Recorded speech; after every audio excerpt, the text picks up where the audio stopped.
Alright, I'm going to show you what it looks like inside this padlock and how to pick it. Alright, first off, this is a padlock that I cut in half, and I'm going to show you what it looks like inside of an average padlock.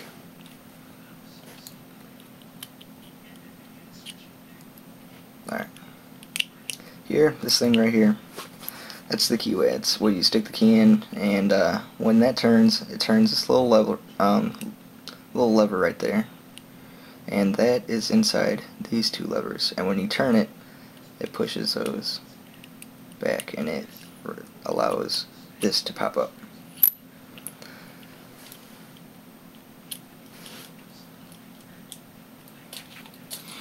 Alright, now when you're picking a lock, this is the only part we're going to be worried about right here, the key, the part the key goes in.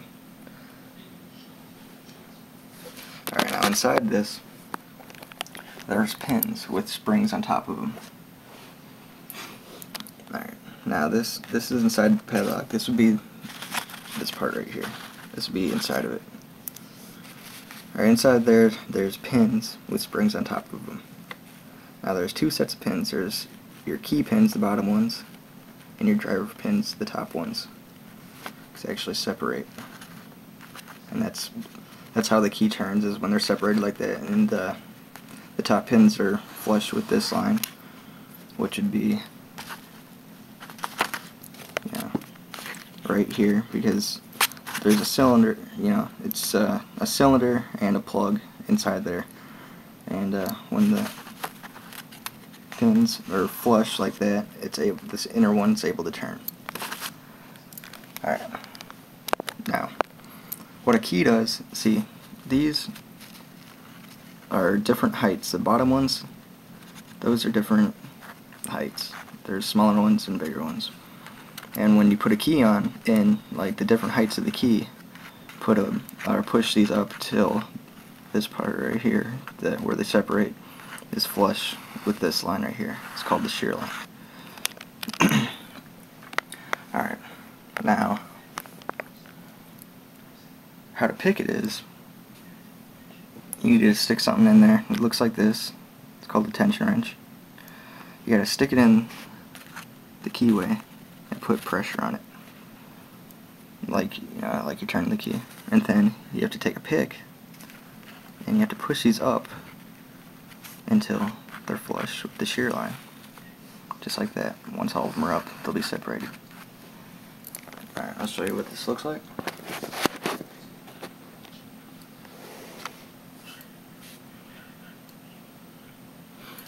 Now this can be made out of any kind of metal that's flat. You can make it out of a bobby pin, paper clip, all sorts of different types of things, like the clip off of a pen. It's just gotta be flat, and you just bend an L into it, just like that.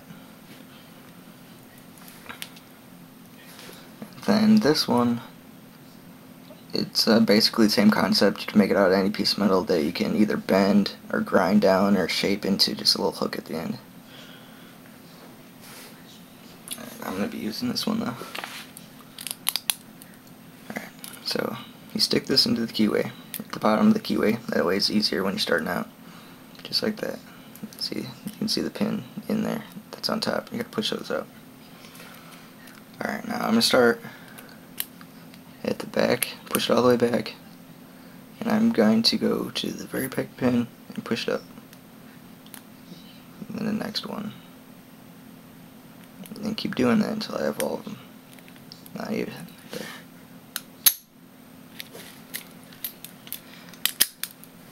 Alright. Now the most important part of this is this right here.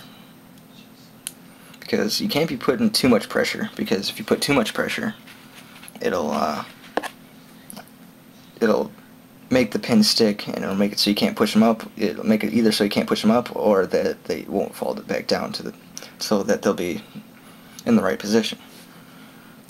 Alright, the amount of pressure you want to use, like say you got like some dirt in the corner of your eye and you want to get it out, about this much pressure is it take to rub that out, So the first method I showed you is to push each pin up. That's called single pin picking. Now another method is is to rake it. Just kind of pull it out, rake it.